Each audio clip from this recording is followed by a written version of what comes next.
Bonsoir à tous et merci d'être au rendez-vous pour le flash d'information sur RTI2, la chaîne plus proche des populations.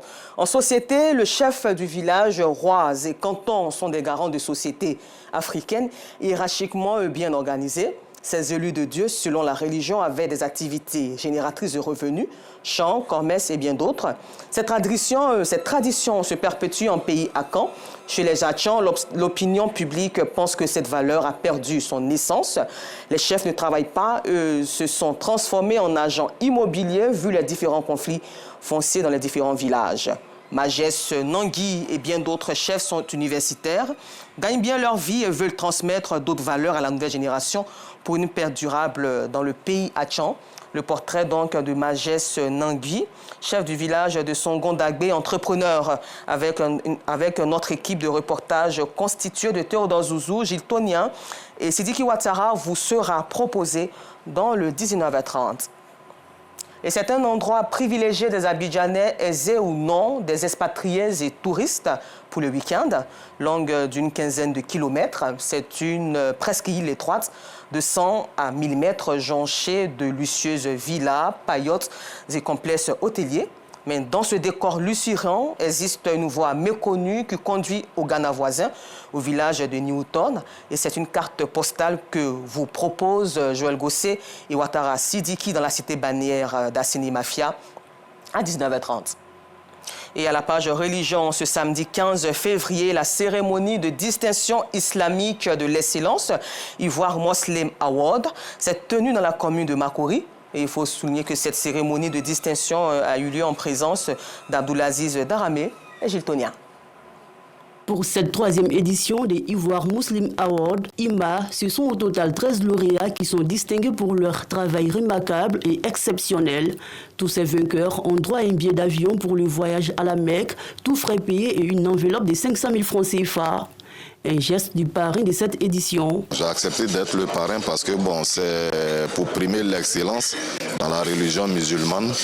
Une bonne occasion pour nous musulmans aussi de montrer qu'on a peut-être des personnes en notre sein qui sont des personnes qui excellent dans leur domaine d'activité. Parmi les lauréats, Ibrahim Sow, dans la catégorie Hafiz Coran, il ne manque pas de dire son satisfait.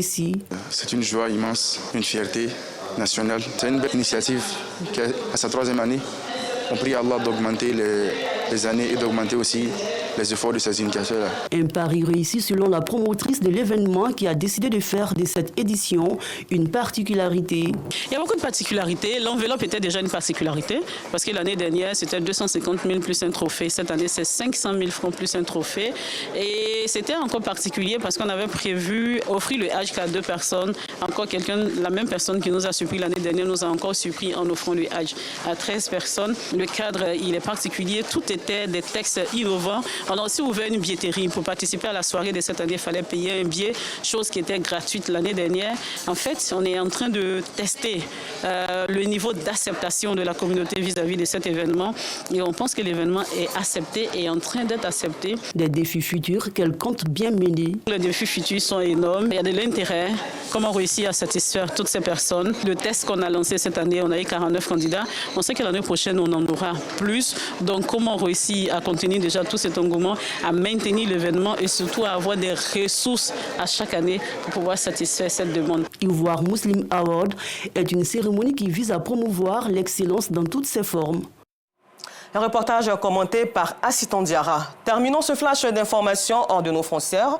Au Niger, où la junte au pouvoir depuis juillet 2023 prévoit de rester au moins 5 ans de plus à la tête de ce pays sahélien, confronté à des violences de groupes djihadistes et selon des recommandations d'assises nationales qui devaient être entérinées prochainement. Au terme de 5 jours de travaux, les 716 participants civils et militaires ont proposé ce jeudi une durée de 5 ans renouvelable pour conduire la transition en cours et la possibilité pour les dirigeants du régime militaire du Niger de se présenter aux prochaines élections.